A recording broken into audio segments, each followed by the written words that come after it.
विद्यार्थी मित्रों ધી આદર્શ હાઈસ્કૂલ વિરાટનગર આપ સૌનું હાર્દિક સ્વાગત કરે છે। ધોરણ 11 વિષય ગુજરાતી એમાં આજે આપણે પહેલું કાવ્ય નાવિક વળતો બોલ્યો જોઈશું। તો નાવિક વળતો બોલ્યો કાવ્યના કવિ છે ભાલણ। તેમનો જન્મ 15મી સદી ઉત્તરાર્ધ અને 16મી સદી પૂર્વાર્ધમાં થયો હતો। આ કાવ્યનો કાવ્ય પ્રકાર છે પદ।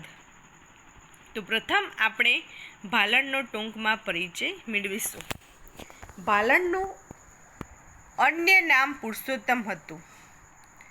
જ્ઞાતિએ મૂળ બ્રાહ્મણ હતા। અટક ત્રવાડી હતી। એમનું વતન પાટણ હતું। સંસ્કૃત તેમજ વજ્ર ભાષાનું જ્ઞાન ધરાવતા હતા। દસમ સ્કંદમાં આવતા વજ્ર ભાષાના પદ કવિએ પોતે રચેલા હોય એવું લાગે છે। ગુર્જર ભાષા તરીકે ગુજરાતી ભાષાને ઓળખાવનાર ભાલણે ગુજરાતી કવિતામાં કડવાબંધ આખ્યાનોનો સ્થિર પાયો નાખવાનું કાર્ય કર્યું। એમના આખ્યાનોમાં પહેલી વખત ઉથલો કે વલણ વગરના કડવા જોવા મળે છે। એથી જ તે આખ્યાનના પિતા તરીકે ઓળખાય છે।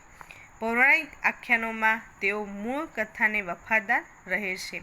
મુખ્યત્વે આખ્યાન કવિ, પદ કવિ અને અનુવાદક તરીકે જાણીતા છે। નળાખ્યાન, જાલંધર આખ્યાન, ધ્રુવ આખ્યાન, ચંડી આખ્યાન, મૃગી આખ્યાન, રામવિવાહ જેવા આખ્યાનો તેમણે રચ્યા છે। તેમની યશોદાઈ કૃતિ, કાદંબરી તેમજ દસમ સ્કંદ અને રામબાણ રચિત સવિશેષ ધ્યાનપાત્ર છે। પ્રસ્તુત કાવ્યના કેન્દ્રમાં એમના વાલ્મીકી રચિત રામાયણનો કેવટ પ્રસંગ છે। અયોધ્યાથી વનવાસ જવા નીકળેલા રામને નદી ઓળંગવા હોડીની જરૂર પડે છે। લક્ષ્મણ સીતાને નાવમાં બેસાડવા નાવિક તૈયાર કરે છે, પણ રામને નાવમાં બેસાડવાની ના કહે છે। નાવિકે સાંભળ્યું છે કે ઋષિના શાપથી પથ્થર બનેલી અહલ્યા રામની ચરણરજથી જીવિત સ્ત્રી બની ગઈ છે। હવે જો રામની ચરણરજ હોડીને સ્પર્શે તો હોડી પણ સ્ત્રી બની જાય, એવી ભોળી સમજ નાવિકને મૂંઝવે છે। નાવિકને ઘેર એક સ્ત્રી એટલે કે પત્ની તો છે જ, ચરણરજ સ્પર્શથી બીજી સ્ત્રી થાય તો બંને સ્ત્રીઓનું ભરણપોષણ તે કેવી રીતે કરે? આ જીવિકાનું એકમાત્ર સાધન હોડી છીનવાઈ જાય। ગુરુ વિશ્વામિત્ર નાવિકની મૂંઝવણ દૂર કરવા વચ્ચેનો માર્ગ કાઢે છે। તેઓ નાવિકને ગંગાજળથી રામના પગ ધોવા કહે છે, જેથી રજ ધોવાઈ જાય, ચરણ સ્પર્શ થાય અને હોડી સ્ત્રી બનતા બચી જાય। અંતે ભોળો એટલે કે પ્રભુના પગ ધોવા ઈચ્છતો નાવિક રામના પગ ધુએ છે અને સંતોષ પામે છે। મૂંઝાતા નાવિકનું ભોળપણ પરોક્ષ રીતે શ્રીરામના ચરણ ધોવાની હોશિયારી, મધ્યસ્થી વિશ્વામિત્રની કુને અને સર્વજ્ઞ શ્રીરામનું માર્મિક હાસ્ય આખ્યાન ખંડને રસપ્રદ બનાવે છે। તો વિદ્યાર્થી મિત્રો, અહીંયા કવિ ભાલણે આ પદમાં વાલ્મીકી રામાયણમાં આવતા કેવટ પ્રસંગ નિરૂપ્યો છે। પરીક્ષામાં હેતુલક્ષી પ્રશ્નો પૂછાઈ શકે કે કયો પ્રસંગનું નિરૂપણ કર્યું છે? તો કહો કેવટનો પ્રસંગ નિરૂપ્યો છે। નાવિક પોતાની નાવમાં શ્રીરામ સિવાય લક્ષ્મણ, સીતા તથા વિશ્વામિત્ર ઋષિને બેસાડવા તૈયાર છે। તેણે સાંભળ્યું હતું કે એક ઋષિના શાપથી અહલ્યા પથ્થર બની ગઈ હતી, પણ શ્રીરામની ચરણરજના સ્પર્શથી એ ફરી સ્ત્રી બની ગઈ હતી। નાવિક વિચારે છે કે જો એ પોતાની નાવમાં રામને બેસાડે અને એમની ચરણરજના સ્પર્શથી એની નાવ પણ સ્ત્રી બની જાય તો બે સ્ત્રીઓનું ભરણપોષણ તે કેવી રીતે કરશે? એનું ભરણપોષણનું એકમાત્ર સાધન નાવ જ છીનવાઈ જાય। પરંતુ વિશ્વામિત્ર ઋષિ પુણ્યપૂર્વક નાવિકની મૂંઝવણ દૂર કરવાનો ઉપાય સૂચવે છે અને એ રીતે એની મૂંઝવણ દૂર કરે છે। આમ આ પદ નિર્દોષ નાવિકનું ભોળપણ, વિશ્વામિત્રની કુને અને શ્રીરામના મર્મણા હાસ્યથી વિશેષ રસપ્રદ બન્યું છે। તો વિદ્યાર્થી મિત્રો, હવે પ્રથમ આપણે કાવ્યનું પઠન કરીશું. નાવિક વળતો બોલ્યો, સાંભળો મારા શ્યામ, સાત સૌકે નાવે બેસો નહીં બેસારું રામ. વાર્તા મેં સાંભળી છે ચરણ રેતથી અપાર, અહલ્યા તા થઈ સ્ત્રી સહી પાસાં ફીટી નાર. આ જીવિકા મારી એહે છે જુઓ મન વિવેક, સ્ત્રી થાતા વાર ન લાગે કાષ્ટ પાષાણ એક. આ જીવિકા ભાગે મારી આગે એક સ્ત્રી છે ઘેર, બે મળીને શું જમે હું શી કરું તા પેર. હસી વિશ્વામિત્ર બોલ્યા, ચરણ રેણે સ્ત્રી થાય, તે માટે ગંગાજળ લઈને પખાલો હરિપાય.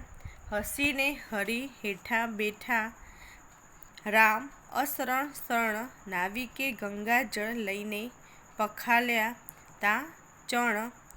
તો વિદ્યાર્થી મિત્રો, આ કાવ્ય ભાલણના પદોમાંથી લેવામાં આવ્યું છે. પરીક્ષામાં પૂછાય કે નાવિક વળતો બોલ્યો કાવ્ય શેમાંથી લેવામાં આવ્યું છે, તો કે ભાલણના પદોમાંથી. હવે આપણે કાવ્યની વિસ્તૃત સમજૂતી મેળવીશું. પ્રથમ પંક્તિ છે કે નાવિક વળતો બોલ્યો, સાંભળો મારા શ્યામ સ્વામ, સાત સૌકે નાવે બેસો નહીં બેસારું રામ. એટલે શું કહે છે કે શ્રી રામ, સીતા, લક્ષ્મણ અને વિશ્વામિત્ર ઋષિ નાવિક પાસે ગયા અને સૌને નાવમાં બેસાડીને ગંગા પાર કરાવવા કહ્યું. ત્યારે નાવિકે કહ્યું, મારા સ્વામી, સ્વામ એટલે શું થાય? સ્વામી, હું તમારી સાથેના સૌ કોઈને નાવમાં બેસાડીશ, પણ શ્રીરામને નહીં બેસાડું. ફરીથી જોઈએ પહેલી પંક્તિ કે ત્યારે નાવિકે કહ્યું, મારા સ્વામી, હું તમારી સાથેના સૌ કોઈને નાવમાં બેસાડીશ, પણ શ્રીરામને નહીં બેસાડું. બીજી પંક્તિ, વાર્તા મેં સાંભળી છે ચરણ રેણથી અપાર, અહલ્યા તા થઈ સ્ત્રી સહી પાષાણ ફીટી નાર. શું કહે છે કે મેં વાર્તા એટલે કે કથા સાંભળી છે, તમારા ચરણ રજનો મહિમા અપાર છે. અહલ્યા નામની સ્ત્રી શ્રીરામની ચરણ રજના સ્પર્શથી પાષાણમાંથી સ્ત્રી થઈ ગઈ હતી. શું થઈ ગઈ હતી? પાષાણમાંથી સ્ત્રી થઈ ગઈ હતી. ફરીથી જોઈએ કે મેં વાર્તા એટલે કે કથા સાંભળી છે, તમારા ચરણ રજનો મહિમા અપાર છે. અહલ્યા નામની સ્ત્રી શ્રીરામની ચરણ રજના સ્પર્શથી પાષાણ એટલે કે પથ્થરમાંથી સ્ત્રી થઈ ગઈ હતી.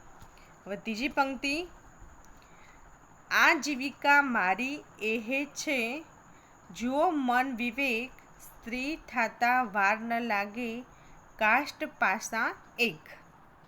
શું કહે છે કે મારી આ જીવિકાનું સાધન આ નાવ જ છે, તમે વિવેકપૂર્વક વિચારો, લાકડું હોય કે પાષાણ એટલે કે પથ્થર બંને એક જ છે, એને સ્ત્રી થતાં સહેજે વાર નહીં લાગે.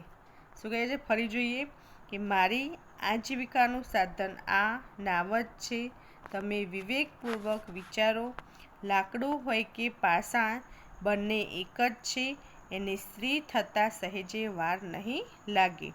હવે ચોથી પંક્તિ જોઈએ. આ જીવિકા ભારે મારી આગે એક સ્ત્રી છે ઘેર, બે મળીને શું જમે હું શી કરું તા પેર.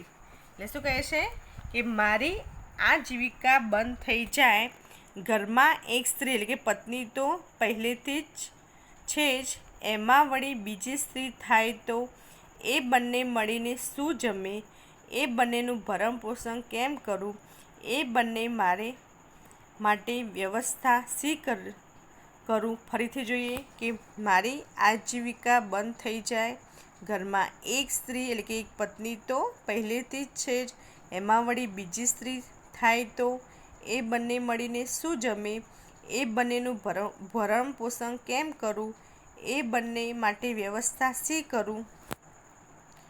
હવે 5મી પંક્તિ જોઈએ આગળ. હસી વિશ્વામિત્ર બોલ્યા, ચરણ રેણે સ્ત્રી થાય તે માટે ગંગાજળ લઈને પખાલો હરી પાય.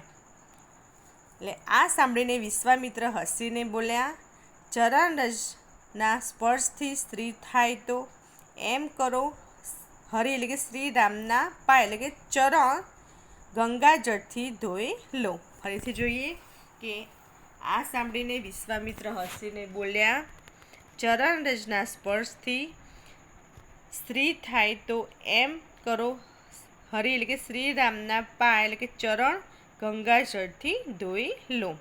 હવે છેલ્લી પંક્તિ, હસીને હરિ હેઠા બેઠા રામ અશરણ શરણ નાવિકે ગંગાજળ લઈને પખાલ્યા તા ચણ. પછી હસીને હરિ એટલે કે શ્રીરામ અશરણના શરણ એવા શ્રીરામ નીચે બેઠા, ત્યાં નાવિકે ગંગાજળથી એમના ચરણ પખાર્યા. ફરીથી પછી હસીને હરિ એટલે કે શ્રીરામ અશરણના શરણ એવા શ્રીરામ નીચે બેઠા, ત્યારે નાવિકે ગંગાજળથી તેમના ચરણ પખાર્યા. તો વિદ્યાર્થી મિત્રો, અહીંયા આ કાવ્ય પૂર્ણ થાય છે. આ કાવ્યનું સ્વાધ્યાય લખવું અને યાદ કરવું.